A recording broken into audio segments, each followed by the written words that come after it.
a scientist. I am a pragmatic automation engineer.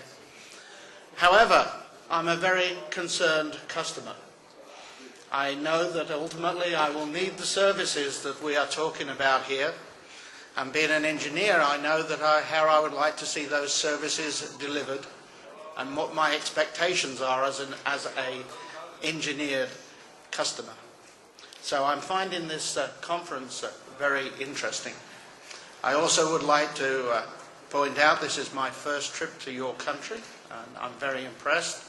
I've enjoyed my 2 days so far, and I hope to see a little more after the conference before I leave.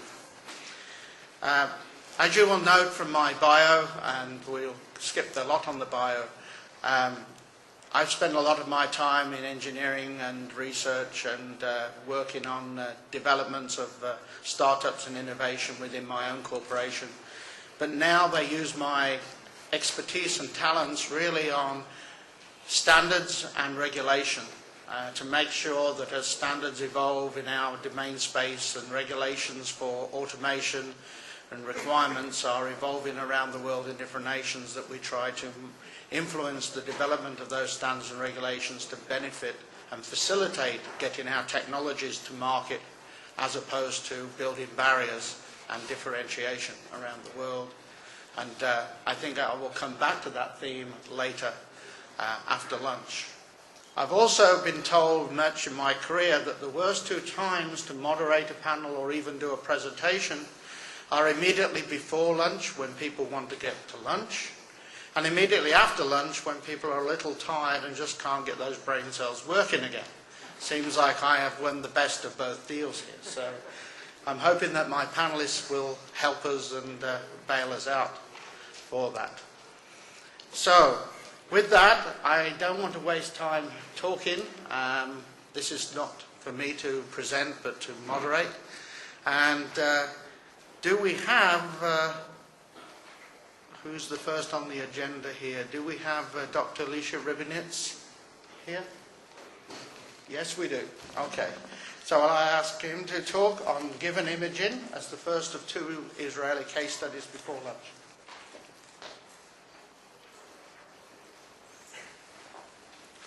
Good morning. I would like to thank Uzziah Galil for the introduction, because I'm going to address a few of the issues that you raised, as well as Shlomovich. And I will start with something about given imaging. Given imaging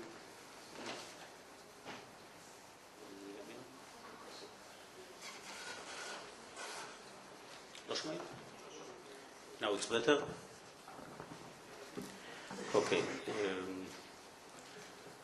Given imaging developed a video capsule that one can swallow, and it travels through the GI tract and takes out pictures, something like 50,000 frames from the small bowel, and the pictures are transmitted out of the body to a cassette or data recorder, and this is provided to the physician. By now, the first product that we commercialized was a small bowel, and by now there are over 6 people who enjoy this procedure, and we are already developed a capsule for the esophageal, and this is already FDA approved. Now we are starting to market this one. The next one that we will probably launch at 208 will be for the colon, and in the R&D phase we have a capsule for the gastric capsule. So we are set for the next 5 years as far as R&D and development program. And the question is, okay, what next? What are we going to do beyond the standard capsule endoscopies that we are now, running on all the GI organs? And in order to understand where to go, how to proceed, we have this discussion about the population getting older, etc. So I don't have to explain this graph. But the main issue is somebody talked about reimbursement. If you have such a huge amount of old population, you have a problem. You must be now very effective. Effective patient management is a key for good medical system. I'm not talking now about medication. I'm talking about a good system, a good medical system. Because now we cannot afford, or the medical system, or sal habriut, whatever you will call it, we cannot afford the huge amount that is currently consumed by the system. So in our view, the main issue is effective patient management. So let's look of technologies that is going now today in our field, the field of imaging. Looking at MRI, the usual, is this way? I don't know. The usual MRI now, it was 1 Tesla, now it's 1.5 Tesla, now we are walking into 7 Tesla, which will give you very nice anatomical features. You go to CT, it's the same. You have 16 frames, 32. Now we are going to 64. More slice, more frames per inch. Very good imaging system. We are going into our field, into endoscopy. Now we have high definition endoscopy. This is the last word in the GI world, is high definition endoscopy. Well, it is. What we really see here, we can see that we really, what we have is improved anatomical picture, and we have more detail, we can see much better. But this is not the question. The question is, does this give us a better or more effective patient management? Because this, at the end of the day, this is what matters. And now if you have just an example, we are good, we know to do MRI, we will be excellent, and we will do a better MRI, and we have a 7 Tesla MRI, and it of course costs much higher, so no one can afford it. Mount Sinai probably will have it, we will have it in Hadassah probably, and we need a center, a good center to operate it. It's 100-ton piece of material, So we have more centers. In these sophisticated centers, of course, cost more. And now, can we bring all the population to this center in order to have a better treatment? So, do we have a better treatment? Yes. Do we have a more effective patient management? I doubt. Another example that will make it more clear. We have this kind of an endoscope. This is a traditional standard RBG image that you have from an endoscope in the usual treatment. Now you can improve it, and you have some technologies that can give you a better treatment. So what happened now? We have easy reading, and for the GI expert physician, it's easier to make a diagnosis. Discussing about reimbursement, why will the reimbursement company pay for this? What is the cost effectiveness that it will give you? Well, it will shorten the time of the expert, so you have 5%, 10% cost reduction, and well, if your material doesn't pay for it, if the new technology doesn't pay for it, they are not going to improve it. But let's go to another strategy. I have this kind of image Well, we can see here there is something here. Maybe it's a tumor, maybe it's not a tumor. I don't know exactly what it is. It's very difficult to understand. Now I'm going to a completely different technology. I'm going to spectral analysis. And this spectral analysis, I have some sort of an algorithm that transfer it into oxygen demand. So now I have a second picture, and I see here there is a high oxygen demand, and I see parallel to this there is no oxygen demand. So now I have something that is, let's say, suspected tumor, but I'm not sure about it. But add to that this is a high oxygen demand, so now I have a better understanding of what we have done. And why is it so important? Because if I can understand or recognize this by pattern recognition technology, and I can do that by spectral analysis. So I'm using a computer in order to extract an understanding. So what I have now, I'm not showing the physician a picture. I'm giving a report. And in the report you have 80% chances that this is a cancer, 25% that this is, infection, and 8% chances that this is normal.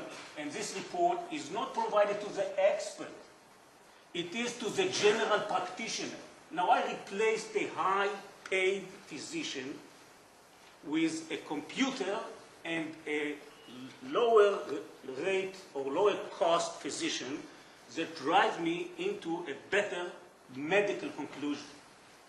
This is changing patient management because now at the general practitioner level, he can address the issue quicker than before. It doesn't have, now you have to pass general practitioner and to go to the expert. From the expert, he is doing the analysis, etc. You are cutting short all the process and you are more focused on what you have. So what I'm saying is, instead of continuing going better and better in what you have, sometimes you have to stop and you think and to say where exactly an emerging technology or convergent technology or whatever the word it is will many times give you a better answer than just doing whatever you are doing, just do it better. So what we are saying is if we will go into multimodal pathology findings, not only image, and we are an image company, not only image, not only biosensing, not only one technology. We are combining technology, a multimodal approach, and using the computer-aided diagnostic. It can bring us to a place where we can have a better or enhanced toolbox for the physician. And when I'm saying enhanced, I mean that you can change from something that is more expensive to someone that is less expensive and more efficient way. And it also, you have to answer on two other issues. It must be cost effective, because otherwise you can't afford it. And the third one, it must be friendly to the patient, because one of the main issues with cancer screening is compliance. No one wants to go to do colonoscopy. It's not pleasant.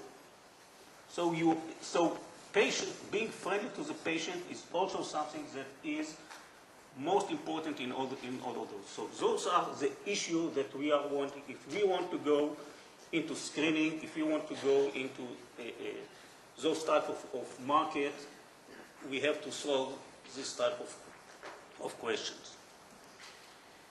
So looking from our point of view, capsule endoscopy, where are we going, where we want to go, it comes out that we need quite a lot of technologies.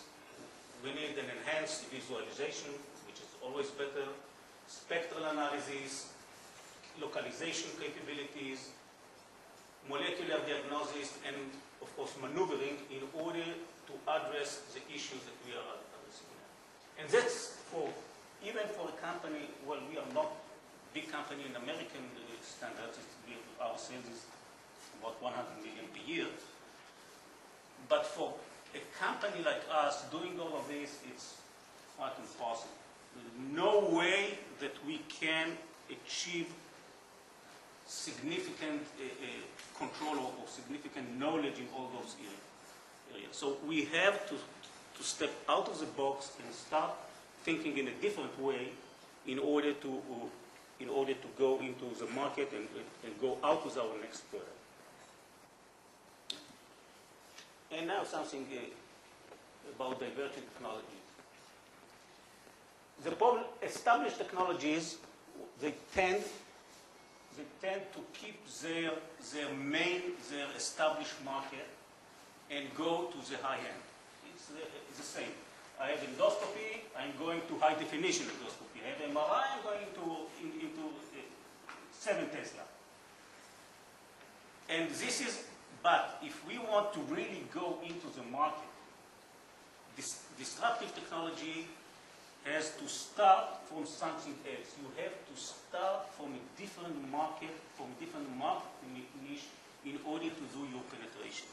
And I give you an example from our field. We have colonoscopy.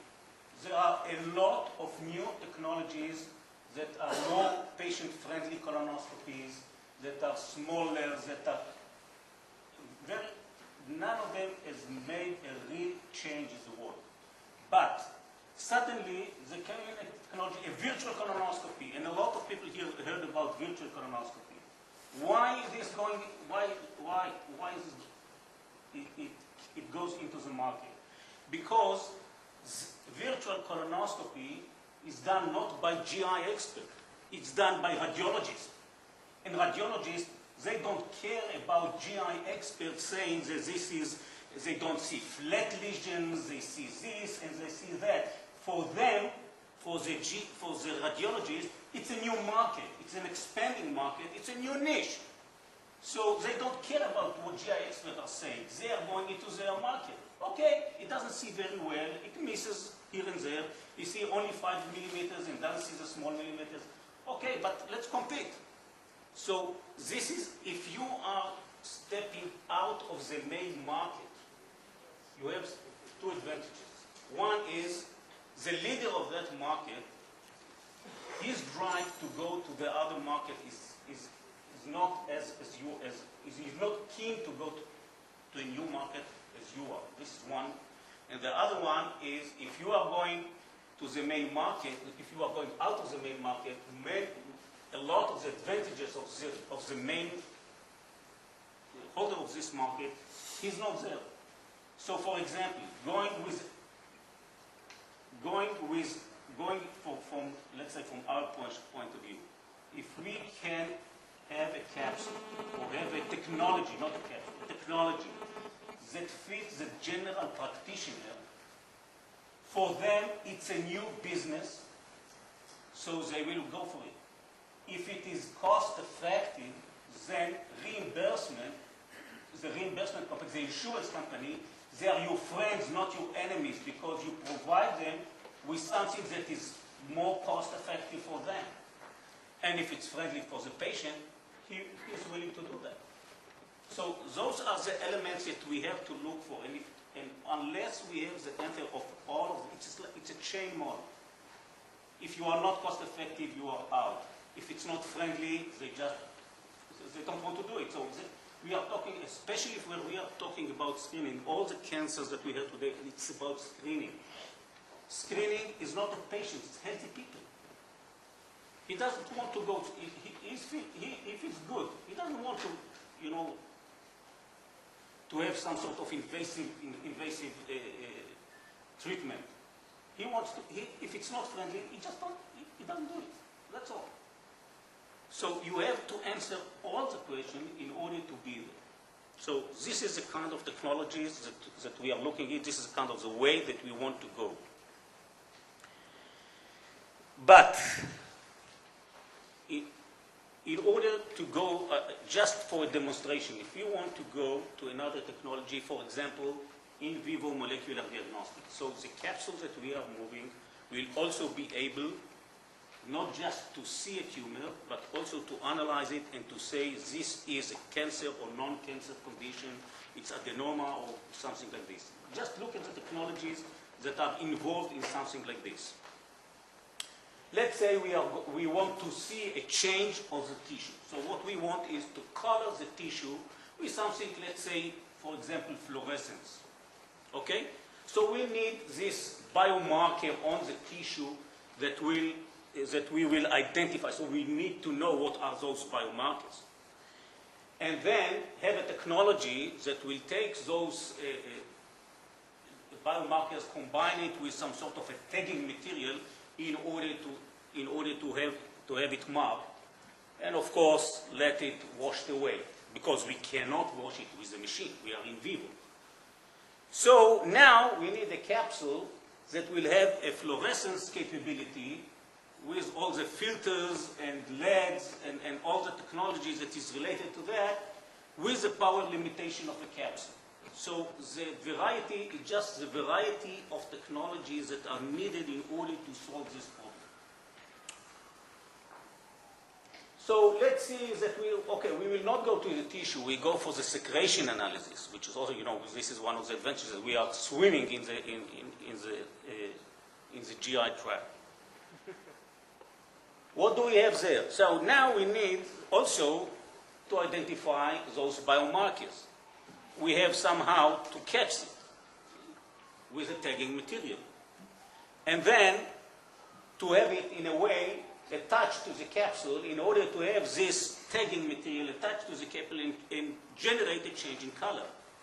Okay, those are just a demonstration for only one of those issues. I showed you the set of technologies. I just picked out one of them. I can go over all of them and to see there is no way for a company like Given to do it. So what is the solution? We discovered magnet. And I really believe that the days of, I'm not talking about startup, and I agree with you with this one. I'm not even startup. Even for companies like Given, there is no way for a single company to come up with all the answers. No way. And there is also, but on the other hand, there is an ego. So what we are looking at is ways to generate clusters of companies. And a consortium is one of those ways that we see as good ways to do such clusters. And we are now heading 2 consortium programs. One in Israel, the Biomedical Photonics Consortium, and the other one European, the NEMO Consortium. And in both of them, this is what we are planning. We are planning to do the next generation of capsule endoscopy that will merge or converge those type of technologies. And the idea is to have a it's not just a group of companies, there is a sense in what are the companies that we are choosing to be in this consortium. What we have done is we are starting from the very beginning. The very beginning is a physician, and because he understands the problem. We start from what are the real need of the system. So the hospitals, we are using the hospitals for defining the problem. Once we have it, we are going into proteomics. And I believe last month we have a nice progress. I think the chief scientist approved a new proteomics center in the Technion, with heading by Professor Admon. And I think this is a huge step. Again? It's a new activity, sorry. It's new activity in the center, sorry.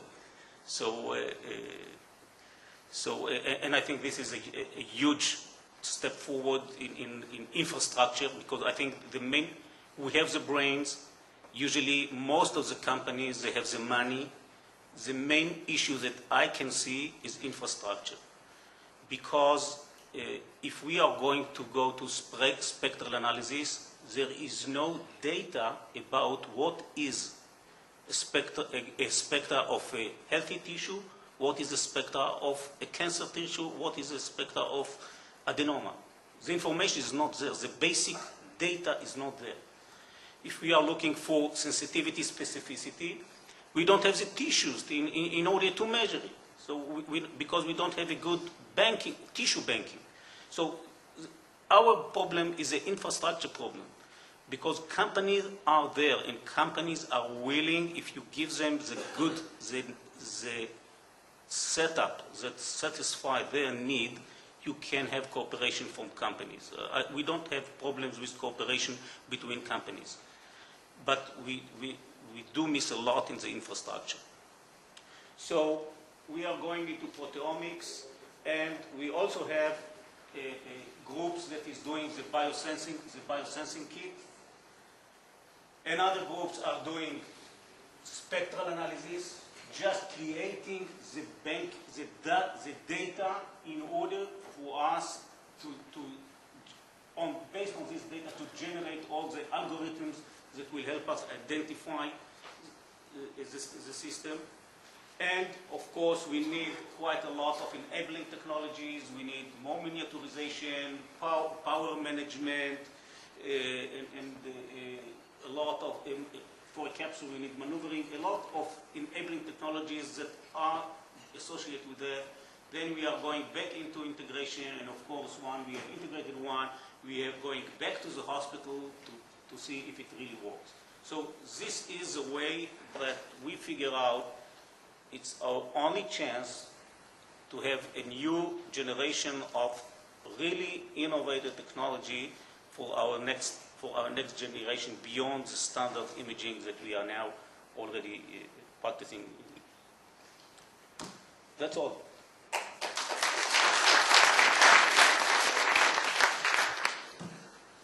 Okay, does anybody have a question? Yes, can we have a microphone on the back?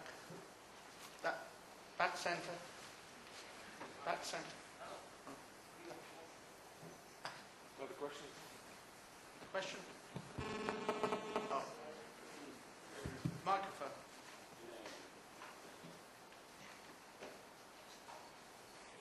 If I understand what you claimed is that one of the preconditions for such systems is user-friendly, or that the user will be willing to use them.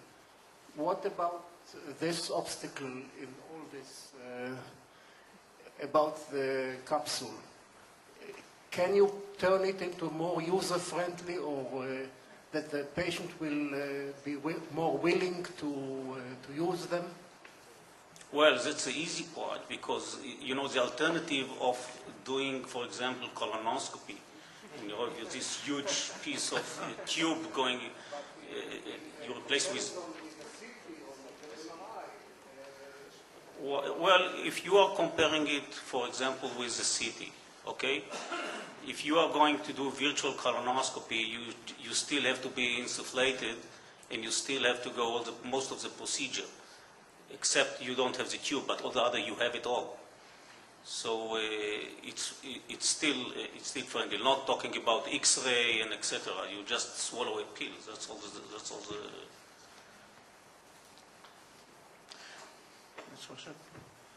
As we are coming from the patient side, patient information, I want to share with you an experiment which we made with the German radiologic diagnostic clinic in München for over 3 years. And there we recognized that in a moment when you are taking endoscopy, coloscopy, whatever it is, in a movie form, putting this data on a CD and giving it to the patient suddenly became very, very active, involved in the moment when they recognized that they found some kind of details which may or may not need to further treatment. It led then inside the radiology, exactly to what you described, of going to the MRI, going to anywhere else. Yeah? Now, in the point of patient information, what I missed in your presentation was that you stopped in the need of collaboration on the B2B basis. You did not go with one last step of stretching the hand out to the one who eventually will make sure that your technology will be used, meaning the patient who has to be informed that such technology exists, reading about it and going to the doctors and saying, you know what, I do have a problem, I need endoscopy, I need whatever I need, I heard about these capsules, I heard about this. We know from our experience that when we talk with people about the new Israeli technologies, they have never heard about it. Well, in my slide, I didn't say that is, I said patient friendly. And it's in purpose because when we are talking about friendly, there is friendly to the patient and it's always to be friendly to the physician. As a matter of fact, from selling point of view, it's more important to be friendly to the physician than friendly to the patient. Because the physician, eventually, if the physician tells you, this is what you have to do, most of the people will do it. Now, why did I put friendly? Once. At least the first time. Okay. Now, why did I say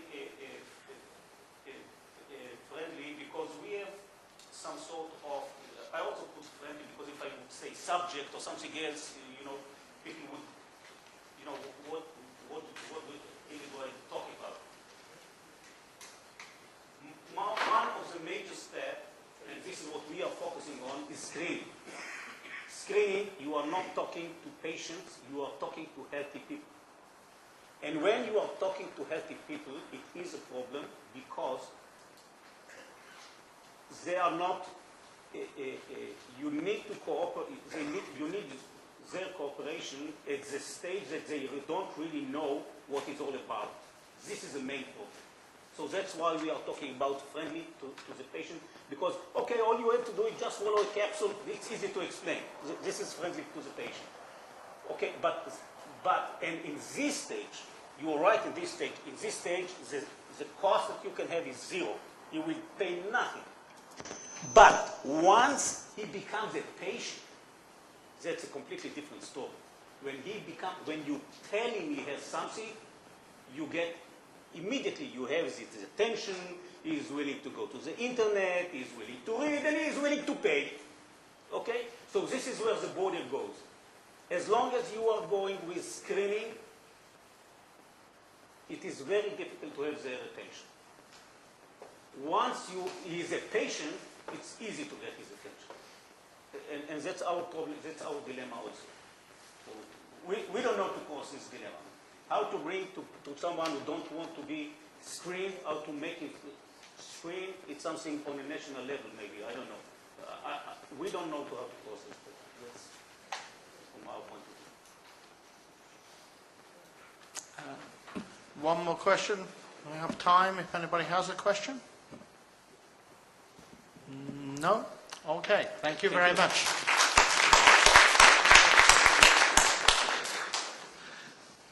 Our next speaker is Professor Noam Gavriely from the Medical Devices in Carmel and also from the Technical Institute.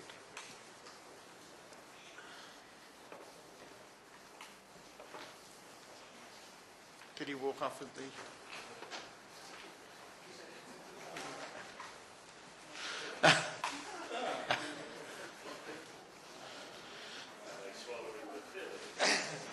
Yes.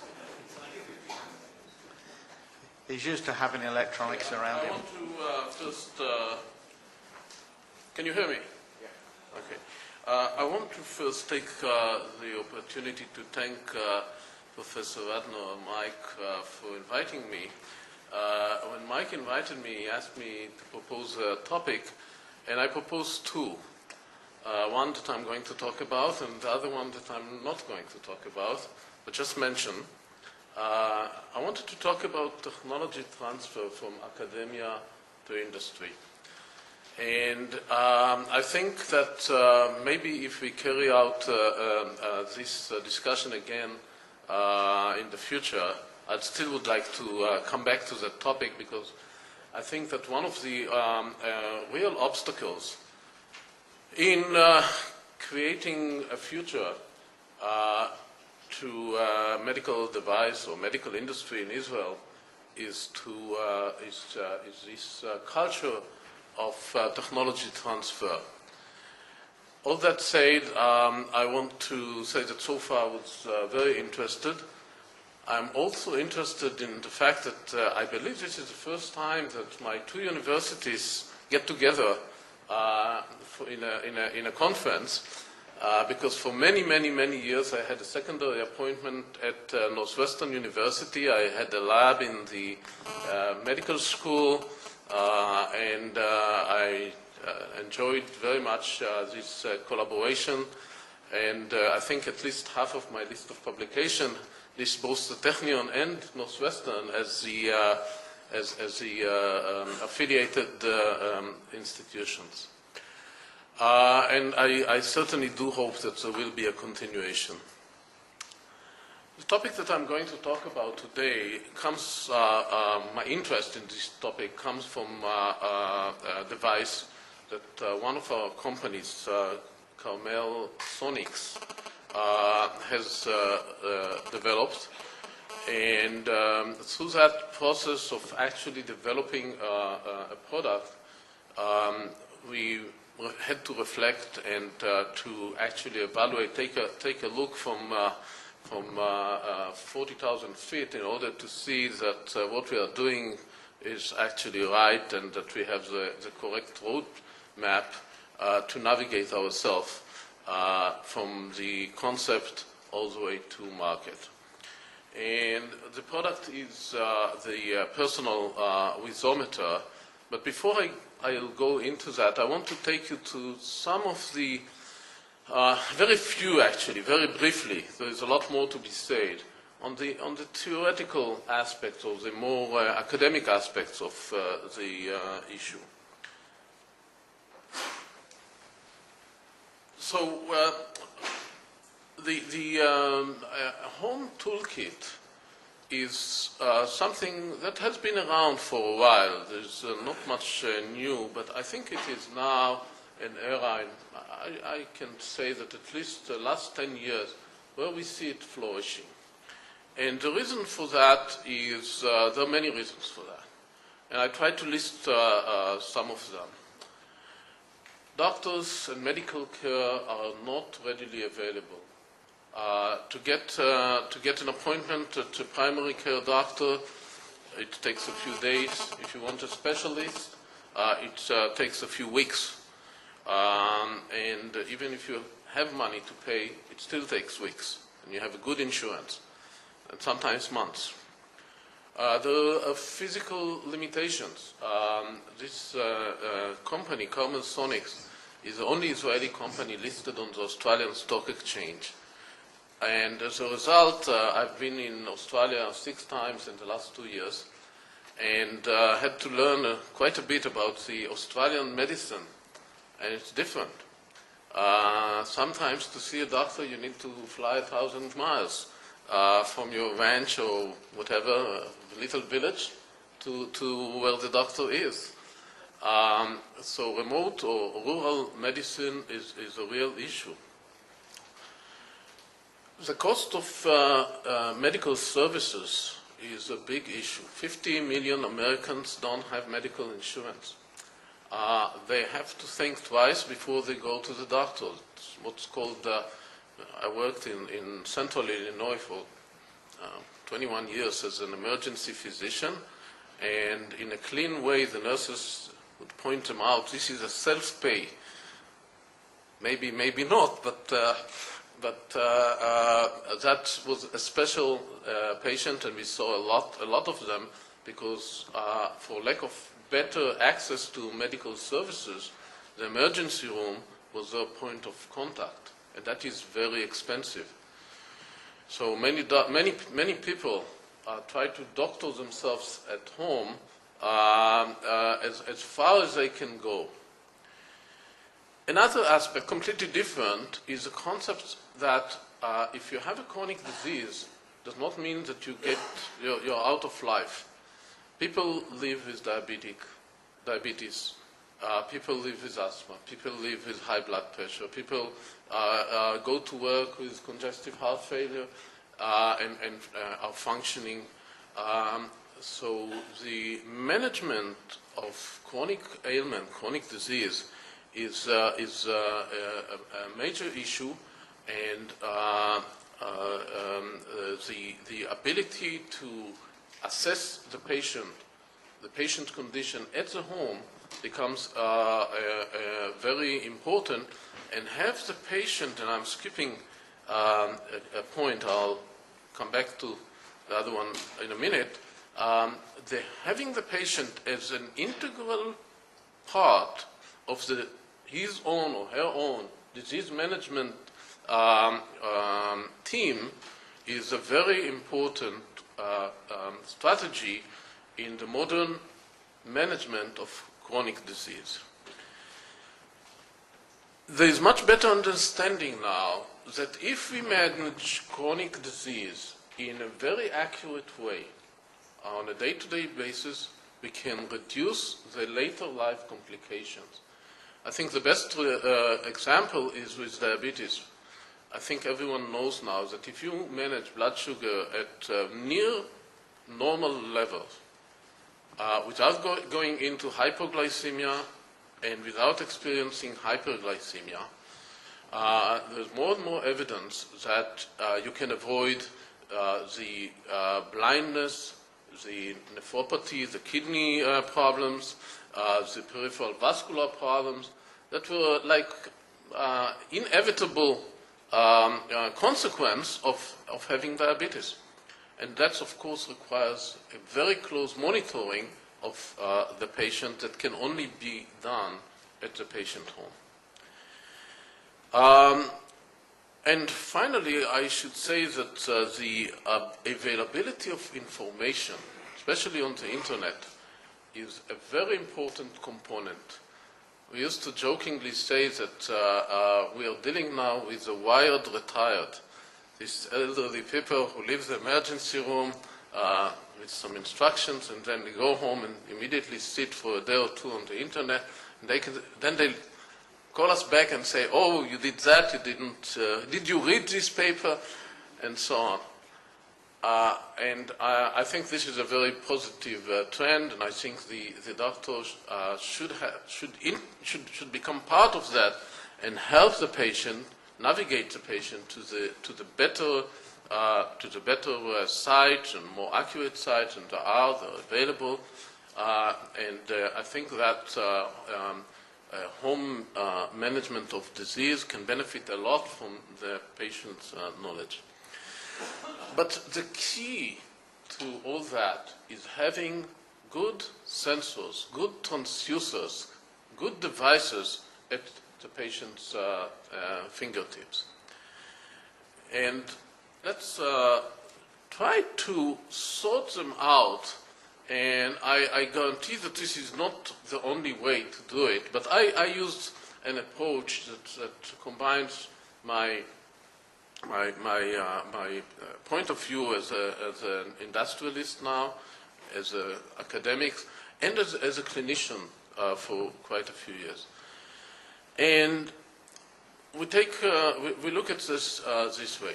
There are devices that are primarily intended to be used by the patient or by a close family member with no medical training, other than reading the instructions or having some instructions by the pharmacist who sold it or the nurse who recommended it.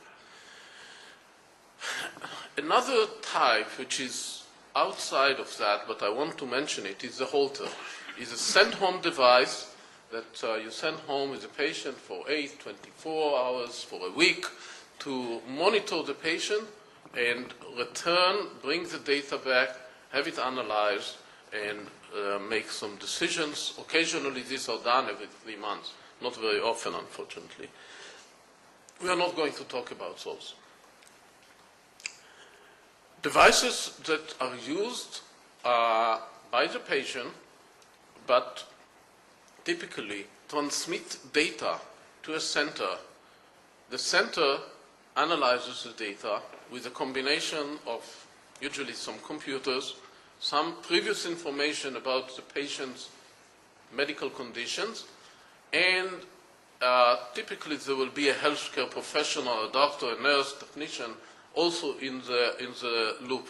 Most everyone is still worried about having it all computerized. Want a person in the loop. And I think it's still a right approach, at least for now and for the near future. An example for that is a company called Shachal, SHL, that pioneered a service in Israel where people would subscribe to, would get an EKG monitor at home, and either by schedule or whenever they feel out of the normal, they would hook up, get a strip, had it sent via a modem to the center, and then the center will decide whether the patient needs to take a medication or do nothing, or to send an ambulance to the patient's home to bring the patient emergently to intensive care. And finally, again, in this systematic stratification is the devices that are for home use, but by a medical professional. Often this will be an artificial ventilation. Sometimes it will be a patient on home dialysis. That's also to be mentioned. So let's take a closer look at what is called the home medical toolkit. And those are devices that are used for monitoring or for therapeutic purposes that are used in the home by the family or by the patient himself. The dispensation of that may be by just over the counter, just go in and buy it, and if you want to get yourself a blood pressure cuff, you just go to the local pharmacy and you buy one. You don't need any prescription, you just buy it. And I think many homes have that. But it also may be under or with a prescription, and particularly in areas where it's a little bit more expensive, and the prescription is also the gatekeeper to the reimbursement. Am I making this mobile phone? Somebody has mobile phone? I do have a mobile phone. I have all kinds of electronics on me, but no, there is service. Okay.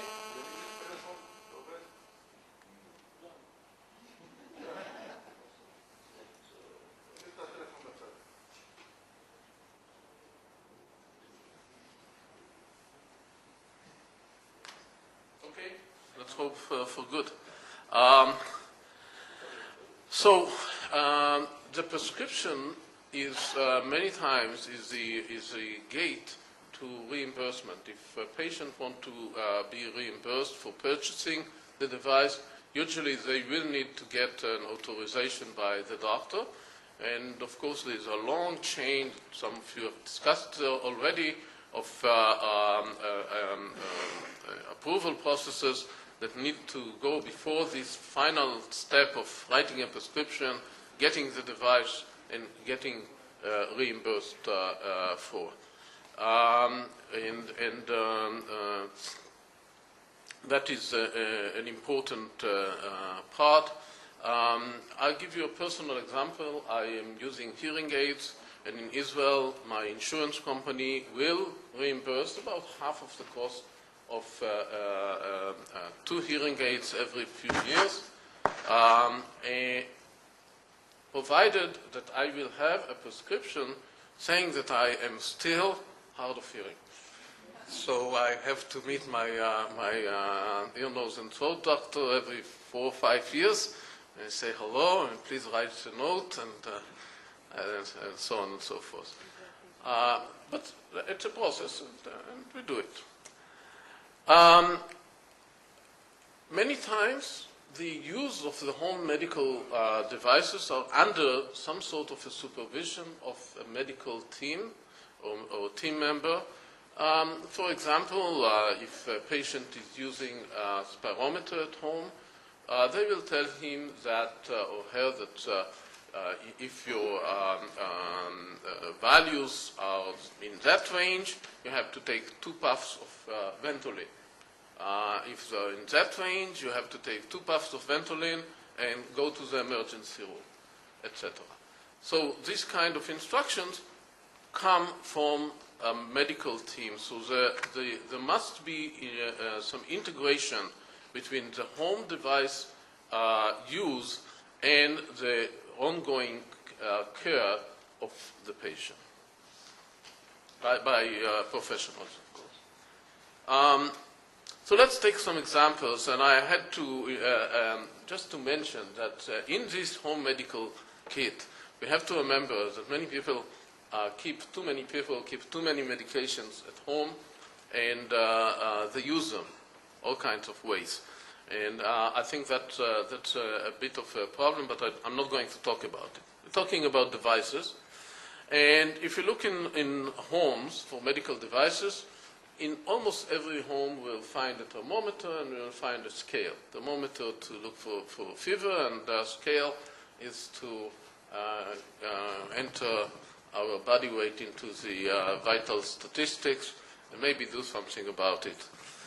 The more specialized devices are related to chronic ailments or to chronic conditions.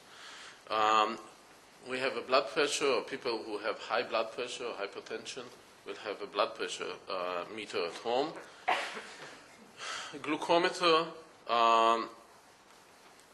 this is a glucometer here, is a very useful product for diabetes, introduced for home use, I think about 12 to 15 years ago. Initially, it was about $2,000. I think you can get it now for less than $200. And they're accurate. They don't need a lot of attention. They don't need. They need to be calibrated in a very simple procedure every once in a while, and they're extremely useful. Of course, the problem is that you still need to stick yourself in order to get blood, and there are many, many companies in Israel and elsewhere who are trying to create to get to the numbers, to the glucose level in a non-invasive way. I think the other end, the insulin delivery, is now moving in the direction of taking it actually through the lung, and this is an important step, I think, forward. But I know it needs work to be done. I think all my pulmonologist friends have gotten lots of grants to all of a sudden study insulin, but that is the direction, is to make it user-friendly and to improve care this way. Peak flow meters for asthma or spirometers for asthma, nebulizers for treating asthma, for delivering inhaled drugs, meters of INR. INR is a measure of blood clotting, and patients who are on anticoagulants, this is an example of a modern INR. This is entering now into the market. It's a fantastic thing. I've seen so many patients in the emergency room on Coumadin that had no coagulation, and the consequences are terrible. They hit the head and you get a stroke. They hit a limb and you get bleeding and bleeding and bleeding, and you can't stop it. So it's a very valuable technology if it is used. And then we're talking about the pulse oximeter for home use, and they're becoming available in the management of COPD patients and emphysema. Other devices, and we talked about it a little bit already, is the devices that monitor at home the patients who are more severely ill. For example, patients with cardiac conditions who have arrhythmias, who can have EKG monitoring at home with connection to a center. The number of CHF patients developing acute pulmonary edema and having to go to the emergency room by ambulance has been cut down by about a third, at least in some studies, by using the simplest measures possible, putting the patient every day on a scale and calling the patient up and asking him, how are you? These two things, when combined, just lowered the rate and just to give you an idea, a ride to the emergency room with a day in the intensive care and a day in the medical ward is roughly $10,000.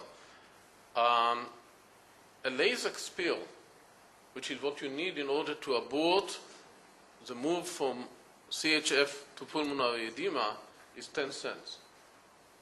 So having this capacity is fantastic.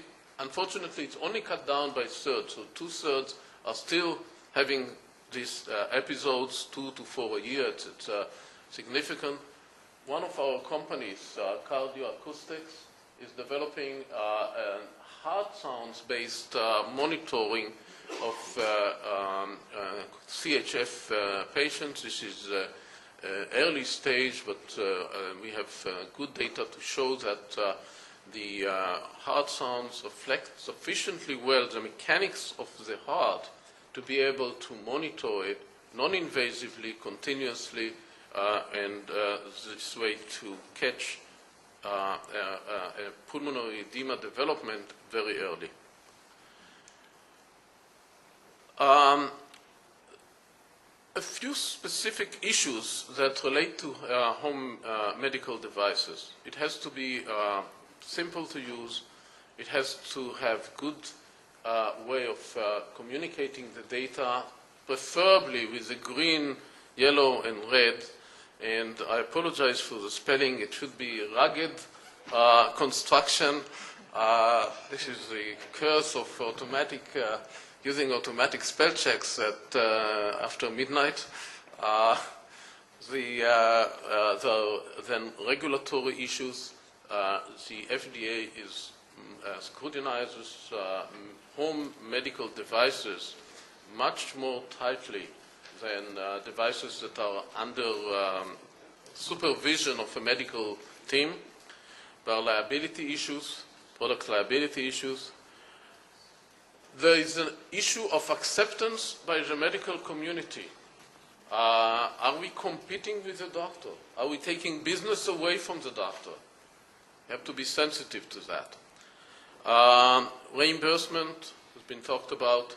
And it has to also not be a gadget. It has to be a device or a tool with real need. And I want to give the example of the personal Wheezometer as sort of a case study. Just to give you a glimpse, asthma is a chronic ailment with narrowing of the airways, and as a result, the patient has to work very hard in order to bring air in or take it out. And the way asthma is assessed nowadays clinically is by using spirometry, namely having the patient blow forcefully into some sort of a flow meter, meaning that you have to have patient cooperation. Children under 6 or 5, elderly people, retarded people, people with deformations of the head and neck cannot do this test. And as a result, if you take in the Western world, there are about 100 million asthma patients. In the entire world, there are about 300 million. Of these 100 million patients, 30%, cannot do the spirometry. As a result, as one of the pediatricians or pediatric pulmonologists from UK described it, we are treating them with a wet finger in the wind, empirically. It's a clean word to say that we really don't know what we're doing. So that is an issue.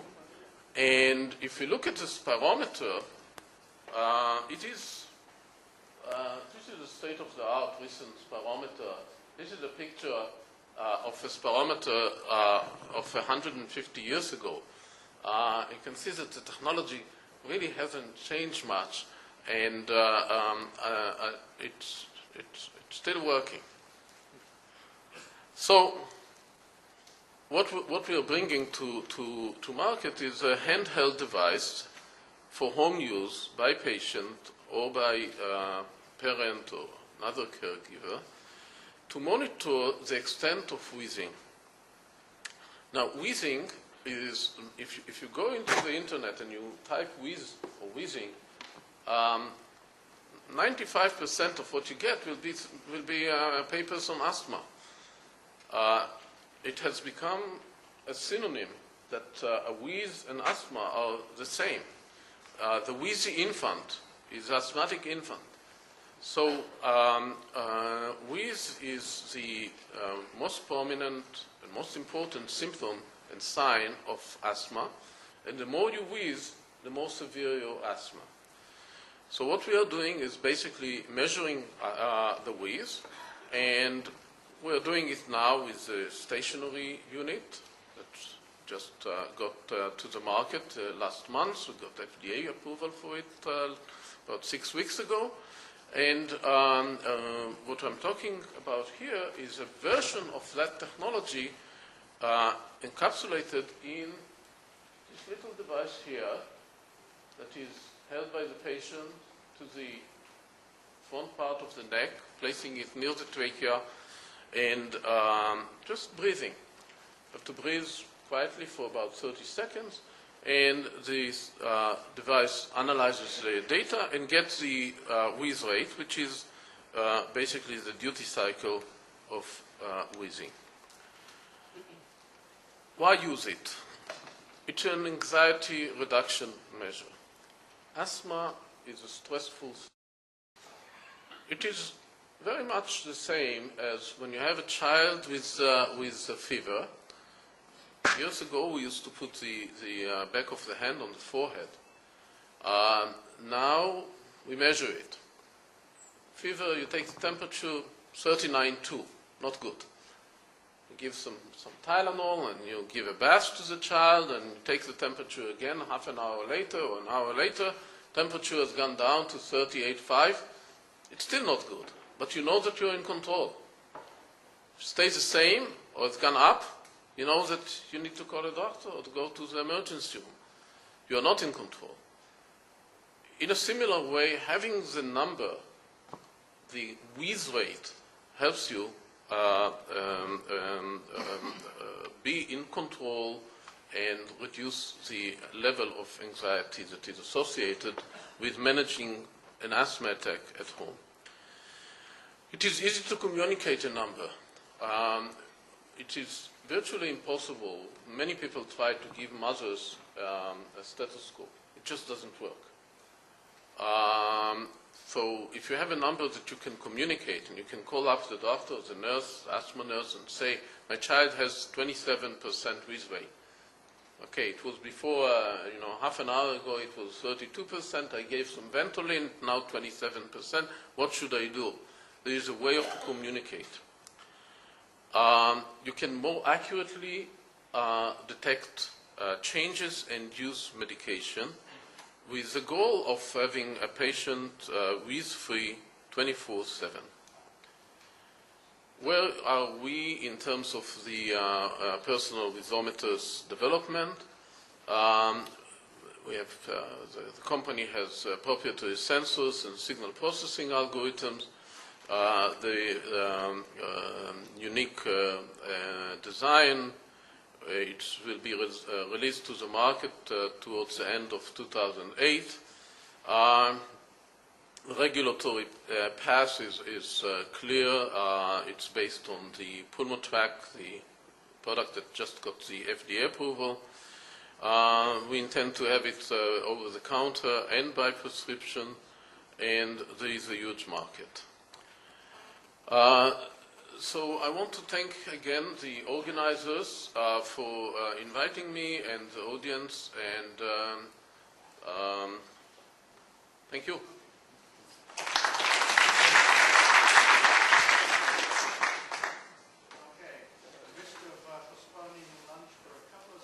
Is there anybody with a question? Gentleman down here to my right. We have a microphone.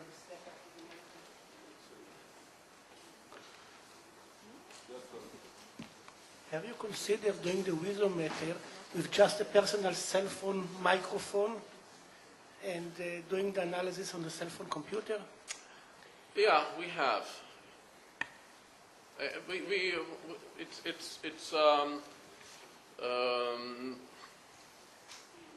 We have, and we ended up actually preferring to have an embedded little calculator inside. If we look ahead, and I'm convinced that the home therapy and so on is the future, did anybody already thought about how can we combine that the person, we go to the personalized now, all the information about the history about that particular person affects the way he does the thing? I knew that I'll get this question from you. I was a teacher at Technion for many years, and this is the kind of question that I would say this is a good question. And the criteria is that I can answer it. Of course, the data, and I did not elaborate on that, this will come with the cradle. The cradle will be able to communicate with the patient's own website, and this reflects really my own bias. Patients would come to me to the emergency room, and it's in rural Illinois. They are very good in raising corn and pigs, but nothing about medicine. And I have to decipher what's the chronic diseases. There are two pharmacists in town. So every time a patient like this would come, we'll call him up, the two pharmacists, and ask, can you give us the list of medication that Mr. Smith is taking? The ability to have, with the patient, an electronic record that is accessible by the patient, I believe, that you believe. It has to be accessible by the patient, by the doctor, and by emergency services, I think is critical, and we are designing the product so that it will be an integral part of a system like that. I have one question here. Has the availability of these home devices over the counter in the chemist shops seen an increase in calls on what I would call unwarranted calls on doctors now, because people are buying the devices and they're checking blood pressures and they're checking glucose levels and they don't know what they're checking? And have you seen an increase in the unwarranted calls?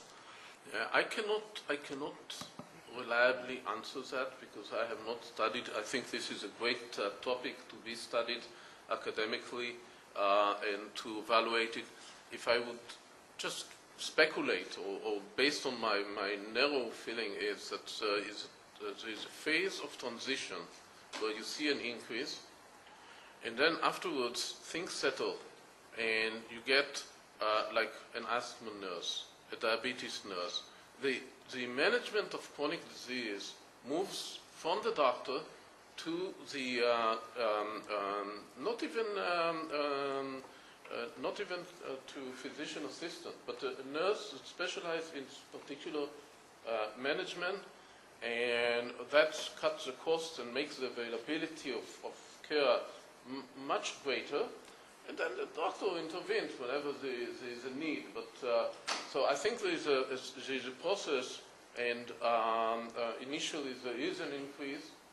There is a higher awareness, personal awareness of what's going on. But then things settle as the entire system settles around the use of these devices. Yeah.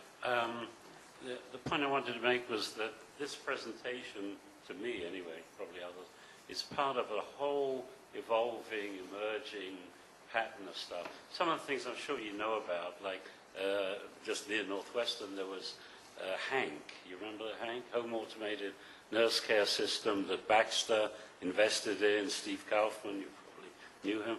A couple of years ago, I went to an IBM meeting that we ran, Gattig and IBM together, and Essentia came out with this wonderful new, they were going to do a home automated nursing care system, and you just see it, and what occurs to me is that we've got a lot of scattered activity going on, different places, different worlds, different cultures, that maybe it's a recommendation for a conference or a workshop on the home, and also, by the way, the appearance that, of the little nurse, medical units at drugstores, at Walgreens and so on. There's a pattern here that looks like an emerging trend, and it seems that something that would really identify the state of the art, what's going on, where it's going on, how it's going on, what the impact is, the negative as well as the positive, would be something we ought to get together on. I absolutely agree, and I think that it's important. I think we in Israel can contribute to that part by creating the enabling technologies that without them, the whole thing, cannot move forward. And I think there are other partners into the system, such as the data management, such as the distributed home care facilities that exist in communities in the United States and elsewhere. And I think that this together is bringing it together is a real challenge.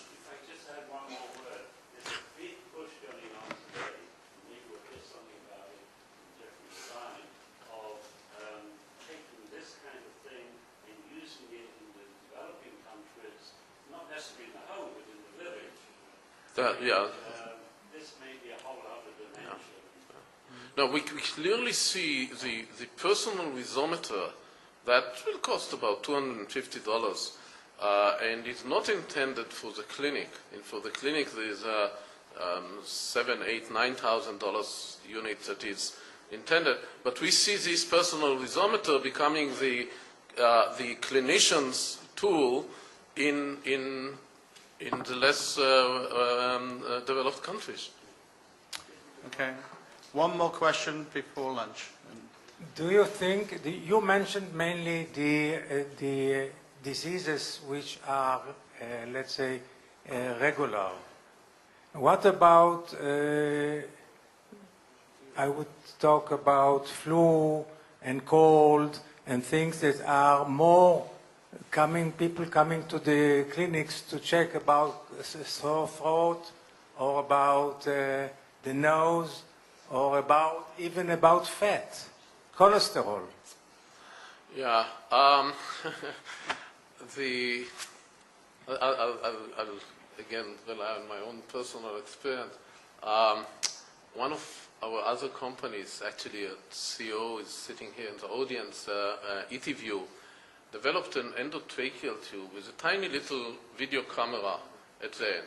Now this, of course, is not for home use unless you're on chronic ventilation. But I had a unit at home, and I had a feeling in a tooth broke. And I called up my dentist and I tried to explain. I couldn't understand. So I stuck the thing in my mouth, took a picture, emailed it to him. He says, "Oh yes, I understand exactly what you're talking about." So the ability to take these kinds of modalities, and of course you can do it with a sore throat or with red tympanic membranes for ear infection and so on. There are lots of opportunities. The key is to have the appropriate transducers in the right price so that the person can afford to have them at home, and they have to be 100% reliable. You can't give in the hands of a novice a tool that is complicated or has problems with it. But there are many opportunities, and this is just an example. There are many opportunities in that direction.